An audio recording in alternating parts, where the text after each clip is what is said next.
I'm here to tell the truth, but I'm very concerned that if I tell the truth here, I'm going to lose my job. My inability to speak out has been stymied by CBSA and PSPC security investigations. I resumed procurement contracting duties in July 2023 at PSPC. I went over to CBSA as a PG5, and I'm still a PG5. I did not receive a promotion. On April 17, 2024, Mr. Firth mentioned my name in the House of Commons. I did not meet with Mr. Firth in person and communicated virtually due to the pandemic. My role was administrative, coordinating information for various stakeholders. I do not recall discussing IT requirements with Mr. Firth. From 2020 to 2022, the issues of GC Strategy's very poor documentation, errors with submissions, and slow responses to resolution for the errors have been raised with TBIP's PSPC managers and the contractor by me and other CBSA staff. I did not provide advice on RFPs or technical requirements. Only CBSA IT experts could do that. If Mr. Firth sent me any information, I would have forwarded it to the CBSA IT experts. Mr. Brock, you have the floor for 5 minutes, please. Ms. Daly, I want to do a deeper dive into the circumstances surrounding the CBSA interview. You referenced an audio tape that you're going to provide to the committee. I understand that there was a series of email exchanges as well that you've referenced. These email exchanges involve you and who else? Well, I have them here. Can I pull them out? And then I'd be more accurate. I want you to ultimately file all of those emails. Can you just identify the names of the people who are communicating with you? Okay. Well, the people communicating with me were my Director General, Lisanne Bolduc, and Tom von Schoenberg. Sorry? Tom von Schoenberg, my Senior Director. Yes. So those were the people involved in communicating. LaFleur. Mr. LaFleur, you were correct, Mr. Brock. On December 7th, he sent me an invite for an optional as a witness to come. Initial piece of communication? Yes, December 7th. Okay. In addition to the audio phone call, in addition to the emails, were there other phone calls that took place to get you at that particular interview that you did not take? Yeah, I was shocked when I was like, I honestly don't know. Okay. I was, sorry. You referenced some important details in that audio tape conversation between you and the DG. Are there other damning, more significant pieces of that conversation you want to share with us right now? Certainly. My apologies, I just have to grab it.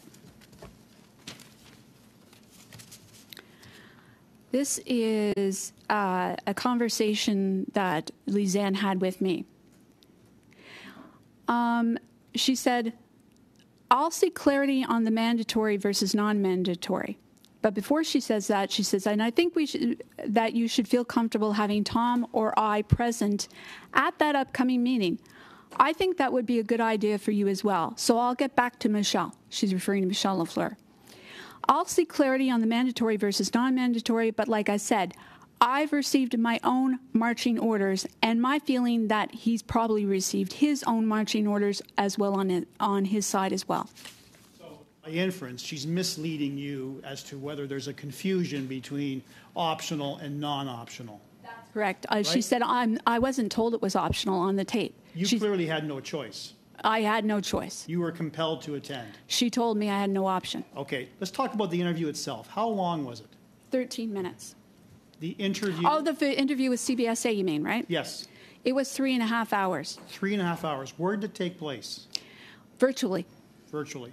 Did you get a break? Yes, I did. What was the tone like in that particular 3.5 hour interview? It was hostile. Give me examples. Well, the Marie-France Leduc, who was the manager or the acting manager, started off being confused that I wasn't procurement. She would throw random emails at me and read from them and not let me see them, and then say, well, what do you mean you're not procurement? Okay. They had a narrative that you would not agree with. Is that fair to say? Yes, and I think they were literally confused that I wasn't procurement. Sure. Was that meeting recorded? Was that meeting transcribed? It was transcribed. Was it recorded? It would have been, yeah. Did you get a copy of that recording? No, I did not. Okay. Tell me about were there any issues with the transcription of that interview? At the end, and my sister attended with me because I had advised them I had just received cancer treatment 6 days before or 5 days before. And that's in writing, by the way. Okay. So they said to me, they said January 15th was the date of the meeting. And Cassandra Michon, who was the senior investigator on that, had very poor English, or she was trying to transcribe something that I did not say at the end of the meeting. Verify that? Sure. Okay. Can I move on? Sure. Do you have any information with respect to the allegations surrounding Minh Dong deleting 4 years' worth of relevant emails? I know nothing about that. Nothing. Nothing at all. Okay. You must have heard that in the press. I heard it Media? at testimony. Okay. You never dealt with Minh Dong in your capacity at CBSA? No. Okay. The interview took place when? January the CBSA interview? 15th. January 15th? That's Of correct. 2024? Correct. When were you suspended? March the 12th. Okay. How were you suspended? I received Verbally or a letter? I received a letter. Do you have a letter? Copy do. of that letter? Will you submit that to the committee? I will. Okay. And what was the crux of the allegations against you? May I read it? Yes. I like to read stuff so that people know that I'm actually. Yes. Go ahead. My apologies. If we could just give me a moment to look for it. That, Sorry, I'm looking for it. no, I've got a lot of paperwork here, so you'll have to bear with me. I apologize. To committee? I will. It Okay. essentially says that I did not adhere to the CBSA and PSPC codes of conduct for procurement. And I had something to the effect of, I'm reading this from memory, not adhered to the values and ethics of the public service.